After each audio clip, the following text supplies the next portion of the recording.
Hi foodies, welcome back to Sravani home cooking. ఇవాల్టి snack recipe వచ్చేసి veg bread omelette recipe. ఎన్ని తిన్నా ఇంకా ఎక్కువే తినాలనిపించే విధంగా ఎక్కువ ఇంగ్రీడియంట్స్తో పని లేకుండా మీ పిల్లలకు ఈవినింగ్ టైంలో 5 నిమిషాల్లో ఈ రెసిపీని ప్రిపేర్ చేసి ఇవ్వచ్చు. చాలా టేస్టీగా కూడా ఉంటాయి. మీ పిల్లలు కూడా చాలా ఇష్టపడి తింటారు. ఈ టేస్టీ రెసిపీని ఎలా ప్రిపేర్ చేయాలనేది వీడియోలో చూసేయండి. ఫస్ట్ ఒక గిన్నె తీసుకోవాలి. ఇందులోకి 7 or 8 టేబుల్ స్పూన్ వరకు శనగపిండిని యాడ్ చేసుకోవాలి. నేను యాడ్ చేసిన శనగపిండి ఒక 4 బ్రెడ్స్ వరకు సరిపోతుంది. ఇలా యాడ్ చేసుకొని ఒక చిన్న ఆనియన్ని కూడా చిన్నగా కట్ చేసి యాడ్ చేసుకోవాలి. ఒక టమాటాని కూడా చిన్నగా కట్ చేసి యాడ్ చేసుకుంటున్నాను. ఒక 2 మిర్చీలను కూడా చిన్నగా కట్ చేసి వేసుకుంటున్నాను. ఈ మిర్చి ప్లేస్లో క్యాప్సికమ్ ఉంటే యాడ్ చేసుకోండి, చాలా బాగుంటుంది. కొద్దిగా కొత్తిమీరను యాడ్ చేసుకుంటున్నాను. ఇందులోకి 1/2 టేబుల్ స్పూన్ కంటే తక్కువ జీలకర్రను యాడ్ చేసుకొని కొద్దిగా కారాన్ని కూడా యాడ్ చేసుకుంటున్నాను. ఇందులోకి ధనియా పౌడర్ని కూడా కొద్దిగా యాడ్ చేసుకోవాలి. రుచికి తగ్గంత సాల్ట్ని కూడా వేసుకొని ఈ మొత్తాన్ని కూడా ఒకసారి మిక్స్ చేసుకోవాలి. ఇలా కలిపేసుకొని ఇందులోకి కొద్దిగా వాటర్ని యాడ్ చేసుకోవాలి. ఒక చిన్న టీ గ్లాస్ వరకు వాటర్ని యాడ్ చేసుకోవాలి. ఇలా వాటర్ని యాడ్ చేసుకొని ఈ మొత్తాన్ని కూడా బాగా కలిపేసుకోవాలి.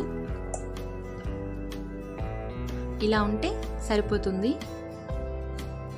ఇలా ప్రిపేర్ చేసి దీన్ని పక్కన పెట్టేసుకోవాలి. నేను ఒక 4 బ్రెడ్స్తో ఈ రెసిపీని ప్రిపేర్ చేస్తున్నాను.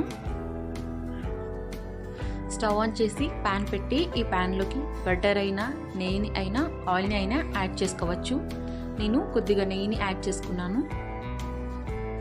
ఇలా నెయ్యిని యాడ్ చేసుకొని ఆ బ్రెడ్ని ఈ విధంగా ఈ పేస్ట్ని 2 సైడ్స్ కూడా యాడ్ చేసుకోవాలి. ఇలా యాడ్ చేసుకొని ప్యాన్లో వేసుకోవాలి. ఒక 10 సెకండ్స్ తర్వాత దీనిపైన కొద్దిగా నెయ్యిని అయినా ఆయిల్ అయినా యాడ్ చేయాలి.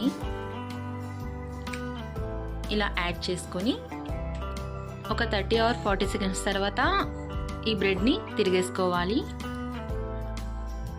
ఈ విధంగానే అన్నిటినీ కూడా ప్రిపేర్ చేసుకోవచ్చు. చాలా టేస్టీగా కూడా ఉంటాయి. నాన్ వెజ్ తినని వాళ్ళకి కూడా ఈ వెజ్ ఆమ్లెట్ని ఈజీగా ప్రిపేర్ చేసుకోవచ్చు.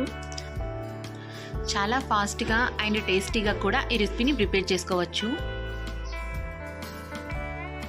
ఇలా 2 సైడ్స్ కాల్చిన తర్వాత ఇలా ఒక ప్లేట్లోకి తీసుకోవాలి. ఈ విధంగానే నెక్స్ట్ బ్రెడ్ని కూడా యాడ్ చేసుకోవాలి. ఇలా ఎన్ని బ్రెడ్స్నైనా చాలా టేస్టీగా మీరు ప్రిపేర్ చేసుకోవచ్చు. మీ పిల్లలు ఈ వెజ్ బ్రెడ్ ఆమ్లెట్ని చాలా ఇష్టంగా కూడా తింటారు. ఒకసారి ట్రై చేయండి. ఈ రెసిపీ ఎంత సింపుల్లో అంత టేస్టీగా కూడా ఉంటుంది. మీరు కూడా ఈ వెజ్ బ్రెడ్ ఆమ్లెట్ రెసిపీని ట్రై చేయండి. ఎలా వచ్చిందనేది కామెంట్ రూపంలో తెలియచేయండి. మీకు ఈ వీడియో నచ్చినట్లయితే లైక్ చేయండి, కామెంట్ చేయండి, సబ్స్క్రైబ్ చేసుకోవడం మర్చిపోకండి. ఇలాంటి టేస్టీ అండ్ హెల్తీ రెసిపీస్ కోసం మా ఛానల్ని ఫాలో అవుతూ ఉండండి. ఈ రెసిపీని మీరు ఎప్పుడైనా ట్రై చేశారా? కామెంట్ రూపంలో చెప్పండి.